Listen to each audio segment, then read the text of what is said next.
যারা ছেলেরা সারা দিন বেটা সারা রাতও যদি তুমি উলঙ্গ ছবি দেখো, একজন হালাল স্ত্রীর, একজন পবিত্র বৈধ স্ত্রীর মাধ্যমে একজন স্বামী যেই তৃপ্তি পায়, আমি খোলামেলা কইতেছি বেটা বুঝার লাগা, তৃপ্তি পায় হালাল স্ত্রীর দ্বারা, তুমি কি 100 বছরও যদি মানুষের বেডির উলঙ্গ ছবি চাও, তুমি সেই তৃপ্তি পাইবা?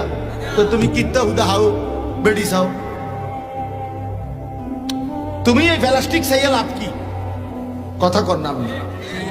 আমরা যে পরিমাণ জওয়ান বুড়ো নারী পুরুষ আল্লাহকে ছেড়ে দিচ্ছি, আখেরাতকে ছেড়ে দিচ্ছি, দিন যত বাড়ছে আমাদের ঘরে পরিবারে স্ত্রী সন্তানের জীবনে সর্বত্র আল্লাহর নাফরমানি।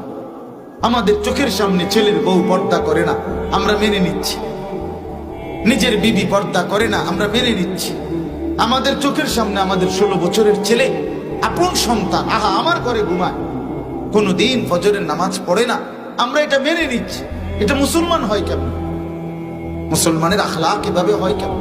ওই মুসলমান তো চিৎকার করে কাঁদার কথা, ওই মুসলমান তো মাটিতে গড়াগড়ি খাওয়ার কথা। আহারে আমার কি হবে, আমার ফ্যামিলির তো কেউ নামাজ পড়ে না, আমি দুনিয়ায় কেন আসলাম, আমার জীবনে আমি কি করলাম, আমার অর্জন কি? তাই আমার অর্জন কি? আমার বাবা প্রাইমারি স্কুলে মাস্টারি করতেন, আমার আব্বা একটা মসজিদে ইমামতি করতেন, 43 বছর এক মসজিদের ইমাম ছিলেন আব্বা।